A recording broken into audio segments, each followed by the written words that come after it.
Ready? Yep. Cool.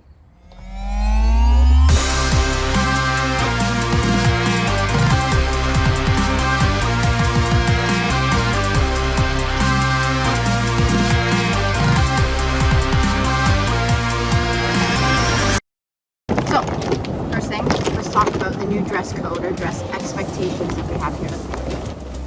You know, it's interesting you bring up the dress code. It's one of the things that's really been a bit of a hot button topic, but at the same time, probably one of the things we solely attribute the success we've had in such a short period of time. One of the things that we want to do is probably threefold. Number one, let's look at jeans. Jeans are welcome everywhere in the club except for on the golf course or practice area, and they're also, or the dining room in the clubhouse. I think the other thing that we have to keep in mind is, you know, we're trying to make, you know, what we wear dress appropriate. And whether you're on the golf course or whether you're in the dining room or at the pool, just dress for what it is you're doing. The other part that seems to be a bit of a hot button topic is whether or not shirts should be tucked in. I think one of the things that's important is that we want you to be comfortable, and as long as the attire is appropriate, meaning that the shirts are the right length for it, then I think that then that's more than welcome. What have you heard from the members this season? What's their reactions on all the new projects we've had going on? The members always ask what's next, and I think that's one of the exciting parts about being a member of the club. You know, we've really taken on a lot. Some of it you can see, some of it you can't. You know, certainly the car pads at the paintbrush shooting positive, and but people don't walk into the kitchens and they don't see the over millions of dollars that we spent on infrastructure. So, though that's not quite as sexy, it certainly has made a difference. One of the things I think that is most exciting is actually the ladies program. You know, when I first got here, there were about 45 to 50 members, and now we have about 110.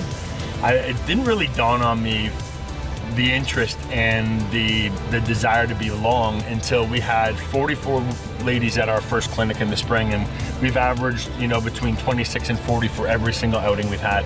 I think that's incredible, and we're really proud that we've over doubled the membership and that they're really into it. So we appreciate all that you do in coming out. Otherwise, if you didn't show us that you wanted to be a part of it, we wouldn't have this positive momentum. 2022 tournament schedule, I think, is one of the things we're really excited about. Looking forward to it because, you know, we haven't had member guest events with COVID and all the regulations around it since I've been here since May of 2020. So we're excited about getting that going. 2022 is going to be exciting. On top of that, we're going to have a full tournament schedule for every single event that we've had. So can't wait to see everybody out there. Cool. Let's go.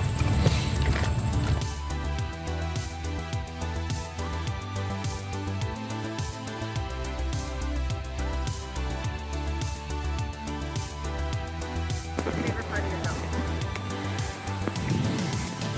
Oh, Gracie works here? Oh, favorite part of my job. I think my favorite part of my job is actually twofold. Number one is the staff, I think, are really critical. I think that try to have a family atmosphere and a trusting atmosphere, I think, is really neat. And second of all is watching new members when they first join the golf course and how excited they are about everything. It's like moving into a new house, and those moments of energy on both of those sides, the relationship side as well as, you know, seeing the new members here and getting to know them, I think are probably my two favorite parts of the job. Yep. Yep.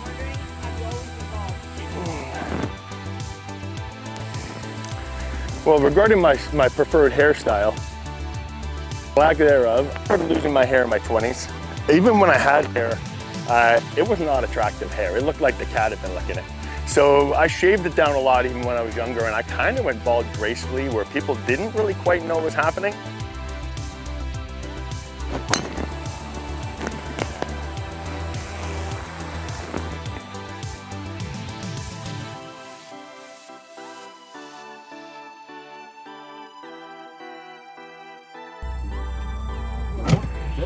So, where's the gym? Tigers will win the series. So I'm a beloved sports fan of really a couple of teams. Number one is the Detroit Tigers, my favorite baseball team of all time.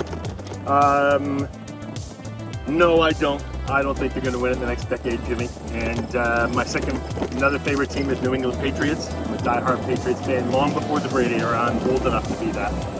And thirdly is my alma mater, Jacksonville State University. So those are my three teams that I follow religiously. But yeah, 5-star. I don't think that we're winning the World Series anytime soon.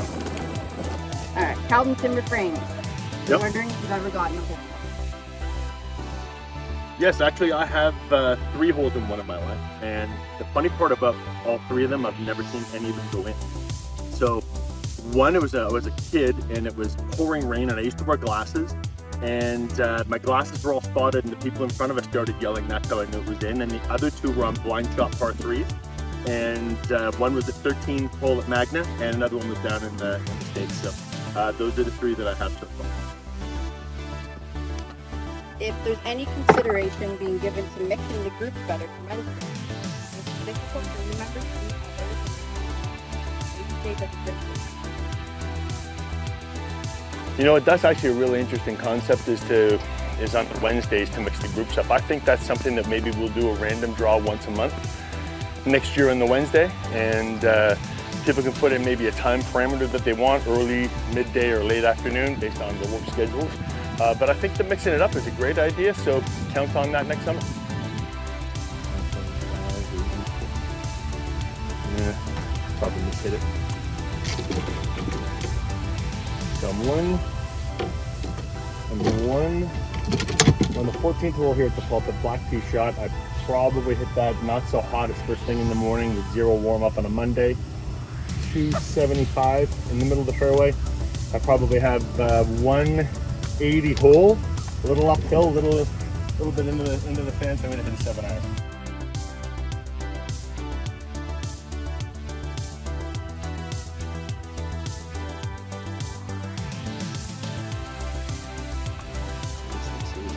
It is.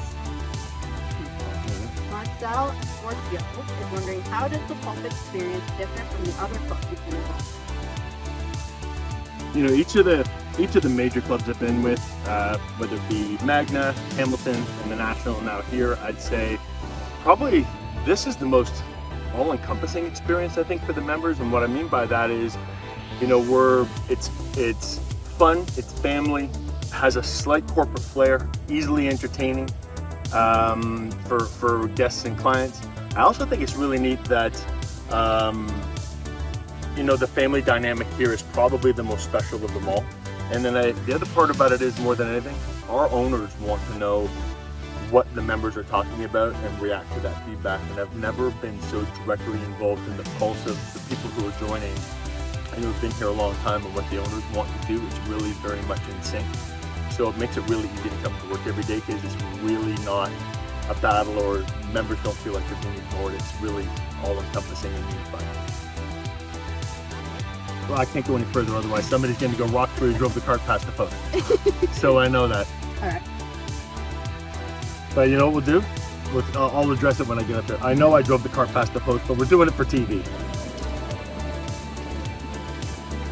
All right.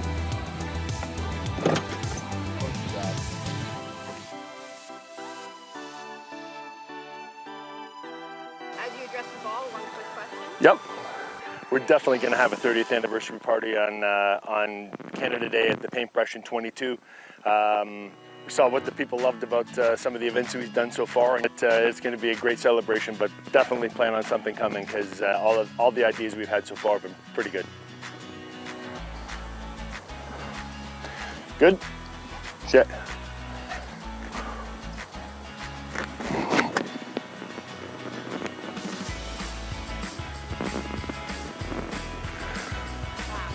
There we go. Thank you. From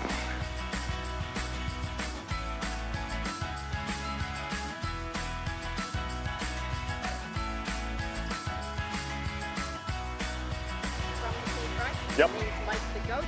Yes. Have you ever auditioned for live action Mr. Clean commercial? No, I've been proposed that, but never quite got to the auditions, but I do believe I qualify, and thanks, Coach. I appreciate the vote of confidence on that one. And then last question is from me. What is the favorite course you've ever played? I'd say my favorite course I've ever played is Cypress Point in California. The first couple of holes are very ordinary, could be anywhere, and then you kind of turn the corner on the third hole, and you keep playing and you go through sand dunes, some of the best long par fours I've ever played, and then the back nine on the Pacific Ocean is outstanding. So Cypress Point probably for challenge, scenery, would have to be ranked number one.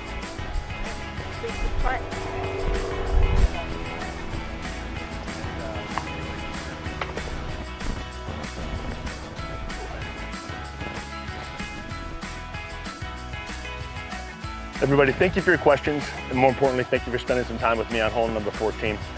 Great questions, incredible feedback, and we really do love being here.